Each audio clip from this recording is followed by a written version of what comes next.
আসসালামু আলাইকুম, সবাই কেমন আছেন? আশা করি সবাই ভালো আছেন। আলহামদুলিল্লাহ আমিও ভালো আছি আপনাদের দোয়ায়। আজকে সকাল সকাল উঠে নাস্তা পানি করে হঠাৎ মনে হলো যে আমি তো ব্রাশ করিনি।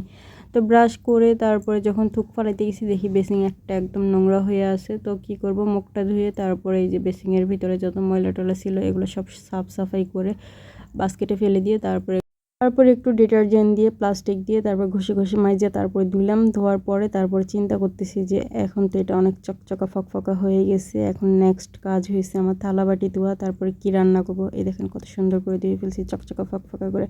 কিন্তু একটু পরে আবার যেই ময়লা সেই ময়লাই হয়ে যাবে। প্রতিদিন আমার বেসিং দিতে হয়। আর এই যে একটা বাটি, এই বাটিটা আমি কিনছি 2 দিন হয়, কিন্তু এটা এখনও মশলা রাখা হয় না, কারণ এটা আগে ওয়াশ করতে হবে তারপর মশলা রাখতে হবে। তো ওয়াশ করা শেষ। এখানে আমি এই যে আগে থাকতে আদা ব্লেন্ড করে রাখছিলাম, তো এক বক্সে একটু বেশি হয়ে যেতেছে, আরেক বক্সে অল্প, তো 2 জায়গায় সমানভাবে ভাগ করে দিতেছি।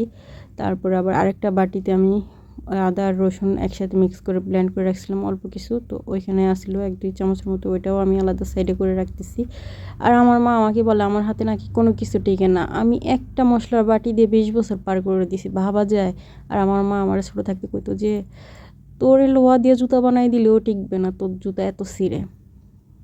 আর আজকে দেখো 20 বছর ধরে একটা মশলার বাটি ব্যবহার করছি, আর 20 বছর পরে আরেকটা নতুন কিনে নিয়ে আসছি, তাও নিজের টাকায়। আর এই যে এখন একটু হালকা ক্ষুধা লাগছে তাই একটা আম খাইয়ে নিলাম। আর এই যে এখানে আমি সবজি কেটে রাখছি। আজকে বাসায় মানে ফ্রিজে কোনো বাজার ছিল না, মাছ মাংস কোনো কিছু ছিল না, তাই ভাবলাম যে আজকে শুটকি রান্না করি। আর ছিল শুধু 2টা কইডা আর ছিল আলু। তো আলু কিউব করে কেটে নিছি, কইডাও কিউব করে কেটে নিছি। তারপরে চিংড়ি মাছের মাথাগুলো ফালাই দিয়ে তারপরে চুলায় গরম পানি দিছি, গরম পানি দিয়ে এখানে একটু ফুটিয়ে নিছি। আমি আগে থাকতে যদি এটা গরম পানির মধ্যে ভিজিয়ে রাখতাম তাহলে ময়লা আরও বেশি বের হয়ে যেত। কোনো ব্যাপার না, ঠান্ডা পানিতে একটু কষলে ধুয়ে নেব। তো কষলে ধুয়ে নিছি। এখন কড়াইটাও সাফ করে নিছি, এখানে একটু তেল গরম করে তারপরে এখন দিয়ে দিব চিংড়ি মাছ। উফ, চিংড়ি মাছের শুটকি ভুল হয়ে যায় শুধু। আর এখন এগুলার একটু তেলের উপরে ফ্রাই করে নেব। আর তেলে ফ্রাই করার সময় যেভাবে পানি ছিটকাইতেছিল, মানে পানিগুলো ফুটতেছিল, নাকে মুখে আসতেছিল, তো কোনো ব্যাপার না, রান্না করতে গেলে এরকম ছোটোখাটো একটু অ্যাক্সিডেন্ট হইতেই পারে, কিন্তু মনে সাহস রেখে কাজ করতে হবে। তারপরে পেঁয়াজ আর রসুনের কুচি এগুলো একটু মোটা মোটা করে কাটছি, কারণ শুটকিতে এগুলো একটু আস্তে আস্তে থাকলে মজা লাগে, মানে যখন জিভে লাগে তখন মজা লাগে। এখানে 1 চা চামচ হলুদ, তারপরে 1 চা চামচ মরিচের গুঁড়া, তারপরে পরিমাণ মতো লবণ দিয়ে দিলাম। তারপরে দিয়ে দিব একটু পানি। তারপর মশলাটা কষানো হয়ে গেলে 4-5টা কাঁচামরিচ দিয়ে দিব।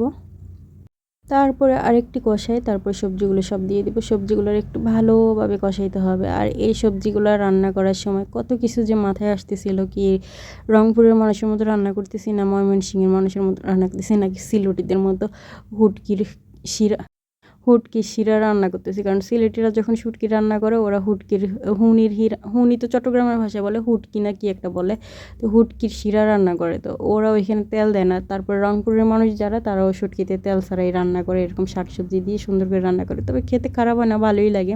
আমি সব ডিস্ট্রিক্টের রান্নাই খাইছি, আমার কাছে সব ডিস্ট্রিক্টের রান্নাই ভালো লাগে। যেহেতু আমি রান্না পারতাম না, তো যে যাই রান্না করে দিত আমার কাছে এটাই বেস্ট মনে হইতো। আর এই যে এখানে সবজিগুলো কষানো হয়ে গেছে, এখন দিয়ে দিলাম ঝোলের পানি। ঝোলের পানি দেওয়া শেষ। এখন একটু নাড়াচাড়া করে ঢাকনা দিয়ে ঢেকে তারপর মোবাইলটা নিয়ে চলে গেছে আমার রুমে। একটু পরেই যখন নাকি স্মেল আসছে যে তরকারি হয়ে গেছে, তখন দৌড়াই চলে আসছি। তো আল্লাহ হাফেজ, সবাই ভালো থাকবেন, সুস্থ থাকবেন।